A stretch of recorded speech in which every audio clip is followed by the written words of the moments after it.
एक तो कुल मिलाकर के जो बड़ी बात है आजकल की विधानमंडल और न्यायपालिका में कन्फ्रंटेशन की स्थिति दिखाई पड़ रही है। एक तो इस पे चर्चा हुई, इसको चिंतन किया गया, इसको कैसे सॉर्ट आउट करना। हमारे उपराष्ट्रपति जी भी इस पर काफ़ी मुखर होकर के बोले उन्होंने और तमाम विश्लेषण किया उन्होंने। तो एक तो ये चिंता का विषय निकला कि इसको हम कैसे निकाल सकते हैं।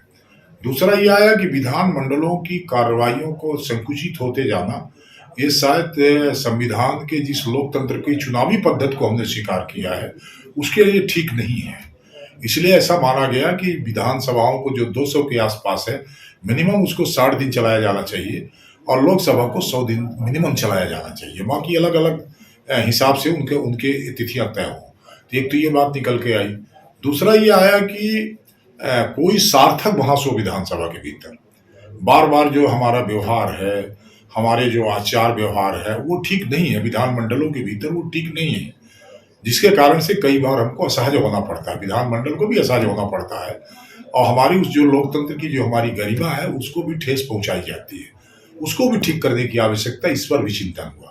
तीसरा ये आया कि कार्यपालिका जो हम ही से बनती है, मंत्रिमंडल कहाँ से बनता है? विधानमंडल से तो बनता है। पहले विधायक जीत करके आता है, फिर वही विधायक तो सरकार बनाता है। तो कार्यपालिका का नियंत्रण करने वाली जो सरकार होती है, सरकार भी विधानमंडल का ही हिस्सा होती है। तो विधानमंडल की सुप्रीमेसी उसके सामने भी बनी रहे, क्योंकि विधानमंडल से ही कानून बनते हैं। विधानमंडल से भी बजट के आधार पर सरकार को चलाने का काम किया जाता है। विधानमंडल से कानून बना करके अदालतों को निर्णय करने का अधिकार दिया जाता है। तो विधानमंडल की इस मामले में सुप्रीमेसी होती है कानून बनाने की और बजट सरकार को चलाने की, पैसा देने की, दोनों ताकत उसी के पास है। इसलिए मूल उसका जो है, मूल बिंदु जो है विधानमंडल है। चर्चा हो, ज्यादा से ज्यादा बहस हो, ज्यादा से ज्यादा विचार हो, ज्यादा से ज्यादा संवाद हो और फिर उससे निकलने वाले कानून शायद समाज के लिए ज्यादा उपयोगी होंगे। इसलिए चिंता का विषय हुआ कि इसमें ज्यादा से ज्यादा हमको कार्रवाई करने की आवश्यकता नहीं। हमें ऐसा नहीं लगता। हमें ऐसा लगता है कि हम विधायकों को समय जो विधानसभाओं के जो तिथि कम हो रही है, इससे शायद उनको अवसर नहीं मिलता, इससे अरुचि हो रही है। क्योंकि अभी हमने देखा विधानसभा के भीतर जब अविश्वास प्रस्ताव पर बहस हो रही थी, तो रात को 12:30 बजे भी पूरी तरह से विधायकों की उपस्थिति क्या दर्शाती है? हम कैसे मान लें कि अरुचि है उनकी?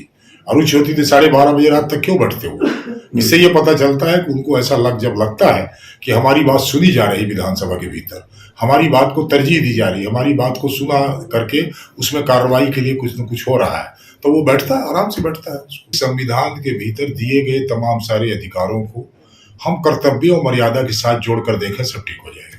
केवल अधिकार की बात नहीं करें, विधानमंडल का ये अधिकार, न्यायालय का ये अधिकार, कार्यपालिका के अधिकार, केवल अधिकार से हम जब आपस में बैठेंगे तो अधिकारों में टकराहट होती है, मर्यादा में टकराहट समाप्त होती है और एक रास्ता निकलता है।